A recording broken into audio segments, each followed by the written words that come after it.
Mechanism of enzyme action, जो कि बड़ा आसान और सिंपल सा टॉपिक है। मैकेनिज्म ऑफ एंजाइम एक्शन में याद रखिएगा, एंजाइम सबस्ट्रेट के साथ मिलता है और बना देता है एंजाइम सबस्ट्रेट कॉम्प्लेक्स। याद है कि एंजाइम सबस्ट्रेट कॉम्प्लेक्स बन जाएगा। जैसे एंजाइम सबस्ट्रेट कॉम्प्लेक्स बन गया, अब क्या होगा, एंजाइम सबस्ट्रेट जो कि सबस्ट्रेट है वो कन्वर्ट हो जाएगा प्रोडक्ट के अंदर, तो क्या बन जाएगा, एंजाइम प्रोडक्ट, ये कॉम्प्लेक्स बन जाएगा। उसके बाद प्रोडक्ट क्या होगा, वहां से सेपरेट हो जाएगा। मतलब सबसे पहले स्टेप क्या होगा, जो फर्स्ट स्टेप में जो सबस्ट्रेट है वो बाइंड करेगा एंजाइम के साथ और क्या बना देगा, ईएस कॉम्प्लेक्स बना देगा। सेकंड नंबर पे क्या हो, जो सबस्ट्रेट है वो कन्वर्ट हो गया किसके अंदर, प्रोडक्ट के अंदर, क्या बना दिया, ईएफ ईपी कॉम्प्लेक्स बन गया, एंजाइम प्रोडक्ट कॉम्प्लेक्स बन गया। और तीसरे स्टेप पे क्या होगा, जो आपके सामने प्रोडक्ट है वो रिलीज हो गया, यहां से निकल गया, कहां से रिलीज हुआ, एंजाइम से निकल गया, और enzyme then use again and again, और वही एंजाइम बार बार हम यूज कर सकते हैं। इस तरह से ये क्या बन गया, प्रोडक्ट बन गया। इस सारे मैकेनिज्म में हमें जो डिटेल पढ़नी है वो है एक एंजाइम की एक्टिव साइट के बारे में। और एक्टिव साइट को एक्सप्लेन करने के लिए हमारे पास दो मॉडल्स हैं, एक का नाम लॉक एंड की मॉडल है और एक का नाम इंड्यूस फिट मॉडल है।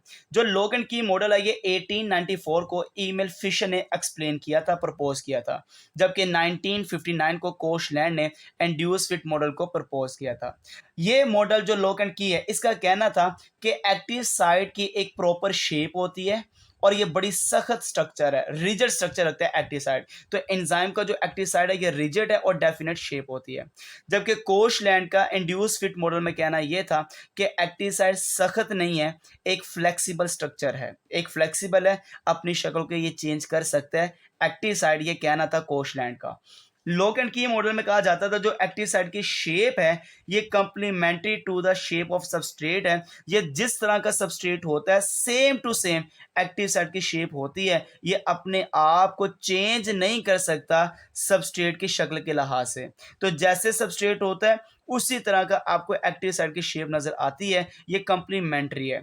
और जो कहता है नहीं नहीं सबस्ट्रेट जैसा मर्जी होगा वो उसके मुताबिक हो जाएगा, नॉट कंप्लीमेंट्री, नॉट कंप्लीमेंट्री है, ये कहना था कोशलैंड का। ये मैं बताता हूं कैसे। जो लॉक एंड की मॉडल है इसने कहा कि पर्टिकुलर सबस्ट्रेट, एक मखसूस जो सबस्ट्रेट है वो बाइंड करता है एक्टिव साइट के साथ, कोई और इसके साथ अटैच नहीं हो सकता। यहां पे इंड्यूस फिट मॉडल का कहना यह था कि मोर देन वन सबस्ट्रेट, एक सबस्ट्रेट नहीं एक से ज्यादा सबस्ट्रेट भी बाइंड कर सकते हैं एक्टिव साइट के साथ, क्योंकि ये अपनी शक्ल को चेंज कर सकता है, ये कहना था इंड्यूस फिट मॉडल का। जैसे कि लॉक एंड की मॉडल ने क्या बताया कि एक्टिव साइट रिमेन्स अनचेंज, ये अपने आप को चेंज नहीं कर सकता ड्यूरिंग, जैसे वो काम कर रहा हो, या आफ्टर द रिएक्शन, तो रिएक्शन के दौरान या बाद में एक्टिव साइट अपने शेप को चेंज नहीं कर सकता, ये अनचेंज है। जबकि एक्टिव साइट चेंज कर सकता है अपने स्ट्रक्चर को, ड्यूरिंग कह लें या आफ्टर द रिएक्शन कह लें। जबकि लॉक एंड की मॉडल के लिहाज से एंजाइम जो वर्क करता है अकॉर्डिंग टू दिस मॉडल, अगर मैं इस मॉडल के लिहाज से जो एंजाइम का काम है ये नॉन रेगुलेटरी एंजाइम्स हैं, वो एंजाइम जो अपनी शक्ल की अपनी एक्टिव साइट की शेप को नहीं चेंज कर सकते, आप इस काम को क्या कहते हैं, नॉन रेगुलेटरी एंजाइम्स हैं। और वो एंजाइम्स जो अपनी एक्टिव साइट की शेप को चेंज कर सकते हैं, इस काम के लिहाज से इस एंजाइम को क्या नाम देंगे, रेगुलेटरी एंजाइम्स है, ये एलोस्टेरिक एंजाइम का नाम दे सकते हैं। मैं आगे आपको बड़ी ही इंपॉर्टेंट एग्जाम्पल के साथ एक्सप्लेन करने लगा हूं, बड़े इंपॉर्टेंट पॉइंट के साथ। जैसे मिसाल के तौर पर लॉक एंड की मॉडल, एक मखसूस चाबी पर्टिकुलर ताले को लॉक को ओपन करती है, इसी का कहना यह था लॉक एंड की मॉडल का, एक मखसूस एंजाइम एक्ट करता है, काम करता है, रिएक्शन करता है एक पर्टिकुलर सबस्ट्रेट के साथ, एरे गैरे के साथ वो रिएक्शन नहीं कर सकता। जैसा एग्जांपल है माल्टेज और सुक्रेज है। जबकि इंड्यूस फिट मॉडल का कहना यह था कि change which is induce in the shape of the active site is responsible for the conversion of substrate into product. तो जैसे सबस्ट्रेट आता है उसके मुताबिक एक्टिव साइट की जो शेप है वो इंड्यूस करने के बाद, सबस्ट्रेट के कहने के बाद चेंज हो जाती है, ताकि सबस्ट्रेट को कन्वर्ट किया जा सके किसके अंदर बेटा, प्रोडक्ट के अंदर। इसकी जो एग्जांपल है उसका नाम कार्बोनिक एनहाइड्रेस है। ये आप एग्जांपल को समझेगा। कार्बोनिक एनहाइड्रेस हीमोग्लोबिन के साथ ऑक्सीजन के साथ रिएक्शन करवाती है और बना देती है ऑक्सी हीमोग्लोबिन, HB4O2 बना देती है। Oxy haemoglobin. यही जो कार्बोनिक एनहाइड्रेज है, ये कार्बन डाइऑक्साइड और वाटर का रिएक्शन करवाती है और ये कार्बोनिक एसिड बना देती है और उसी से आगे कन्वर्ट करके ये बाइकार्बोनेट और हाइड्रोजन बना देती है।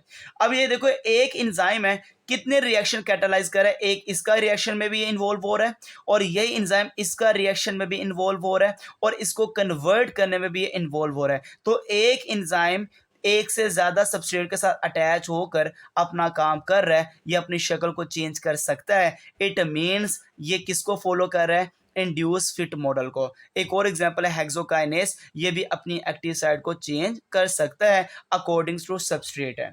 मगर यहाँ पे जो लॉक एंड की मॉडल के लिहाज से एक एंजाइम कैटालाइज करता है सिर्फ ओनली वन सबस्ट्रेट को and essentially no other it, जो कि दूसरों के लिहाज से कोई भी वो इंपॉर्टेंट नहीं होता, दूसरे किसी रिएक्शन को कैटालाइज नहीं कर सकता, किसी दूसरे सबस्ट्रेट के साथ अटैच नहीं हो सकता। आप इसको नाम देते हैं एब्सोल्यूट स्पेसिफिसिटी है। मतलब कि लॉक एंड की मॉडल के लिहाज से जो एंजाइम्स हैं जो सिर्फ वो सिर्फ एक सबस्ट्रेट के साथ अटैच होते हैं, अपनी शक्ल को चेंज करने की खासियत नहीं रखते, वो एंजाइम कौन सी खासियत रखते हैं, एब्सोल्यूट स्पेसिफिसिटी है। जैसे एक और एग्जांपल बता रहा हूं, यूरिएस, ये यूरिया वाटर आपस में रिएक्शन करते हैं, अमोनिया और कार्बन डाइऑक्साइड बन जाता है, इसको कैटालाइज करने वाला यूरिएस है। इनके अलावा वो ये किसी के साथ रिएक्शन नहीं करवाता है, इन्हीं के साथ ये अटैच होता है। आप इस एंजाइम के काम के लिहाज से इसको क्या कह सकते हैं, एब्सोल्यूट स्पेसिफिसिटी है। जज़ाकल्लाह खैर।